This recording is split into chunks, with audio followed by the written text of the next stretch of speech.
नमस्कार दोस्तों, मैं हूं रोशन और आप देख रहे हैं प्रिपेयर फॉर नौकरी ऑफिशियल यूट्यूब चैनल। दोस्तों, इस चैनल पे आपको बहुत सारे कंटेंट मिलने वाले हैं, तो आप लोग इस चैनल को सब्सक्राइब करके बेल आइकन को प्रेस कर लीजिए। तो दोस्तों, HAL में जो रिक्रूटमेंट निकली थी डिजाइन ट्रेनिंग और मैनेजमेंट ट्रेनिंग का, उसका जनरल अवेयरनेस के ये आपको 68 लेक्चर देखने को मिल रहा है। तो इसमें 1000 क्वेश्चन जो है करवाया जा रहा है इंपॉर्टेंट। तो आप लोग इससे पहले की वीडियो आप नहीं देखे हैं तो प्लेलिस्ट में जाइए, डिस्क्रिप्शन में लिंक मिल जाएगा, वहाँ से देखिए और सारी वीडियो देखना है और नोट्स अपना खुद बनाना है और उसको लगातार रिवाइज भी करते रहना है। और पीडीएफ आपको हमारे टेलीग्राम चैनल पे मिलेगा, प्रिपेयर फॉर नौकरी ऑफिशियल, जिसका लिंक डिस्क्रिप्शन में है। 1000 क्वेश्चन जब कंप्लीट हो जाएगा तो आपको इकट्ठे पीडीएफ जो है आपको मिल जाएगा। तो देखिए, क्वेश्चन नंबर 961 है कि which of the following places is closest to the Hemis monastery. तो देखिए, हेमिस मोनेस्ट्री जो है कहाँ पर है, सबसे पहले आपको यही पता होना चाहिए। तो ये आपको लेह में देखने को मिलता है। तो इस तरह से करेक्ट आंसर यहाँ पर सी सही होगा। Leh is the correct answer. और लद्दाख में एक हेमिस नेशनल पार्क है, तो ध्यान रखिएगा हेमिस नेशनल पार्क कहाँ पर है, तो लद्दाख में है, ये भी आपको पता होना चाहिए। क्वेश्चन है कि Shishu, Kishor and Tarun are the types of loan under. तो देखिए, 3 तरह के लोन जो है प्रोवाइड करवाए जाते हैं, शिशु, किशोर और तरुण। तो किस जो है योजना के तहत जो है ये लोन प्रोवाइड करवाया जाता है, तो प्रधानमंत्री मुद्रा योजना के तहत लोन प्रोवाइड करवाया जाता है। तो करेक्ट आंसर यहाँ पर बी सही होगा। प्रधानमंत्री मुद्रा योजना के तहत शिशु, किशोर और तरुण जो है लोन प्रोवाइड करवाया जाता है।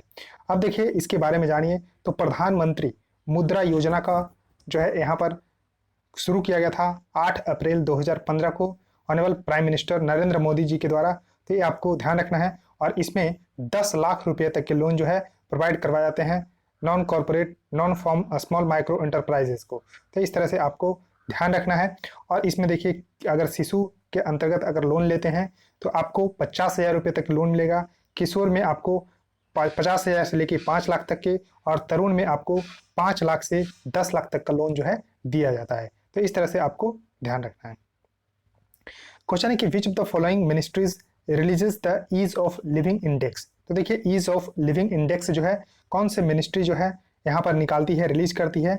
तो इसका आपको करेक्ट आंसर होगा B, ministry of housing and urban affair. तो ministry of housing and urban affair इसका बी इसका करेक्ट आंसर होगा। और देखिए, 2020 की जब रैंकिंग निकला था तो बंगलोर जो है टॉप सिटी आया था ईज ऑफ लिविंग इंडेक्स में। तो इस तरह से आपको ध्यान रखना है। और हाउसिंग एंड अर्बन अफेयर अभी मिनिस्टर हैं Hardeep Singh Puri. Hardeep Singh Puri is the current housing and urban affair minister. Question है कि fill in the blanks is a festival of Zoroastrian origin which marks the day of the vernal equinox in March every year and is celebrated by the Parsis in India। यानी कि पारसी के द्वारा जो है मनाया जाता है, एक फेस्टिवल है। तो जमशेदी नवरोज इसका करेक्ट आंसर होगा। तो करेक्ट आंसर यहाँ पर बी सही होगा, जो कि मार्क करता है day of vernal equinox in March every year. तो पारसी के द्वारा ये जो है आपको सेलिब्रेट किया जाता है। क्वेश्चन है कि the fill in the blanks is a single string musical instrument made using a bamboo and gourd. तो देखिए, बम्बो बांस और gourd lauki mostly use by the traditional folk singer in Maharashtra. तो यानी कि महाराष्ट्र में जो फोक सिंगर होते हैं वो इस तरह के इंस्ट्रूमेंट जो है यूज करते हैं, जो कि बेसिकली बांस और लौकी का बना होता है। तो इस इंस्ट्रूमेंट आप अगर देख के पहचान रहे हैं तो ये है एक तारा। तो करेक्ट आंसर यहाँ पर डी सही होगा। D is the correct answer for this question. Question है कि the coinage act 2011 allow issue of coins up to the denominations of rupees in India। यानी कि क्वाइनेज एक्ट, तो देखिए क्वेश्चन में से एक क्वेश्चन पूछा जा सकता है, पूछा जाएगा कि क्वाइनेज एक्ट कब पास किया गया था, तो 2011 में। इसके तहत जो क्वाइन बनते हैं वो कितने डिनोमिनेशन तक के इंडिया में बन सकते हैं, तो 1000 रुपये इसका करेक्ट आंसर होगा। तो 1000 रुपये तक के जो है क्वाइन बन सकते हैं। अब देखिए, मैंने आरबीआई के ऑफिशियल वेबसाइट से लिया है। देखिए, क्वेश्चन है यहाँ पर कि which denominations of coin are currently in circulation, can coins can be issued only in this denomination. तो देखिए, कॉइन्स इन इंडिया अभी 50 पैसे के अभी चल रहे हैं, 1 रुपये के, 2 रुपये के, 5 रुपीज़ के, 10 रुपीज़ के एंड 20 रुपीज़ के। देखिए, coin up to 50 paise are called a small coins and coin of the rupee 1 and above are called the rupee coin. Coin can be issued up to the denominations of 1000 rupees under the coinage act 2011। तो इस तरह से आपको ध्यान रखना है। अब देखिए which denomination coins have been withdrawn from circulation, तो कौन सा कॉइन जो है सर्कुलेशन से विथड्रॉन कर लिया गया है। तो देखिए 25 पैसे के जो कॉइन है वो विथड्रॉन कर लिए हैं सर्कुलेशन से 30 जून 2011 से, यानी कि 30 जून 2011 के बाद से 25 पैसे के जो सिक्के हैं वो नहीं चल रहे हैं। Therefore no legal tender coins of denomination below 25 paise were withdrawn from circulation much earlier. All other denominations of coins of various size, theme of design minted by the Government of India under the Coinage Act 2011 and issued by the RBI for circulation from the time to time continue to remain legal tender। यानी कि 25 पैसे के ऊपर के जो सिक्के हैं वो अभी चल रहे हैं, लेकिन 25 पैसे के डेट आपको याद रखिएगा कि 30 जून 2011 को 25 पैसे के जो सर्कुलेशन है वो बंद हो चुके हैं। ये आपको ध्यान रखना है। कॉइनेज एक्ट 2011 के तहत जो है कॉइन इशू किए जाते हैं। क्वेश्चन है कि which of the following sports are the team Chennai superstars, Awadh warriors and the Mumbai rockets associated.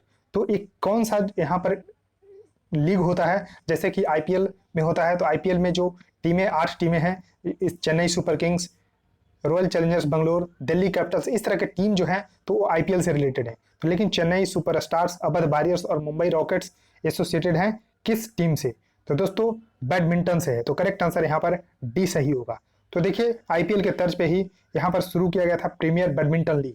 तो प्रीमियर बैडमिंटन लीग 2016 में शुरू किया गया था, जिसमें कि आईपीएल के तर्ज पे ही यहाँ पर खिलाड़ियों को लीग मैच खेलने का मौका मिलता है और यहाँ पर चैंपियन बनते हैं। तो जो चैंपियन अभी मोस्ट रिसेंट है वो बेंगलुरु रैप्टर्स हैं। तो ये भी आपको बैडमिंटन प्रीमियर लीग की ही टीम है और सबसे ज़्यादा टाइटल जीते हैं बेंगलुरु रैप्टर्स 2 बार। तो इस तरह से आपको ध्यान रखना है, इंपॉर्टेंट है। क्वेश्चन है कि which Indian state is border by Bhutan and Arunachal Pradesh to the north, यानी कि नॉर्थ में भूटान और अरुणाचल प्रदेश से, नागालैंड मणिपुर द ईस्ट, यानी कि ईस्ट में आपको मणिपुर और नागालैंड से, Meghalaya Tripura Mizoram and Bangladesh to the south and West Bengal to the west. तो एक कौन सा राज्य है? तो दोस्तों ये राज्य है आपको असम। तो करेक्ट आंसर यहाँ पर ए सही होगा। ये is the correct answer for this question. अब देखिए मैप में आप लोग देखिए तो ये आपको असम देखने को मिल रहा है। तो असम देखिए मेघालय के साथ, बांग्लादेश के साथ, उसके बाद देखिए त्रिपुरा मिजोरम के साथ, इस तरह से, उसके बाद नागालैंड मणिपुर, उसके बाद देखिए अरुणाचल प्रदेश भूटान, तो इतने से, और उसके बाद देखिए वेस्ट बंगाल और बांग्लादेश से सबसे जो है बाउंड्री शेयर करती है। तो इस तरह से आपको ध्यान रखिएगा। तो देखिए जो असम है वो लगभग जो है सभी नॉर्थ ईस्ट स्टेट से जो है बॉर्डर शेयर करती है, बस एक सिक्किम जो है यहाँ पर बच जाता है। तो इसको ध्यान रखिएगा। क्वेश्चन है कि actor Kamal Haasan is the founder president of the which political party, यानी कि जो एक्टर कमल हसन है उन्होंने एक पॉलिटिकल पार्टी का फॉर्मेशन किया है। तो उस पार्टी का नाम क्या है? तो दोस्तों उस पार्टी का नाम है मेकल निधि मयम। मेकल निधि मयम इसका करेक्ट आंसर होगा। अब देखिए क्वेश्चन है कि fill in the blanks is a situation of very low rate of the interest in the economy where every economic agent expects the interest rate to rise in the future and consequently bond prices to fall causing capital loss। यानी कि एक situation होता है जिसमें very low rate of interest होता है इन the economy.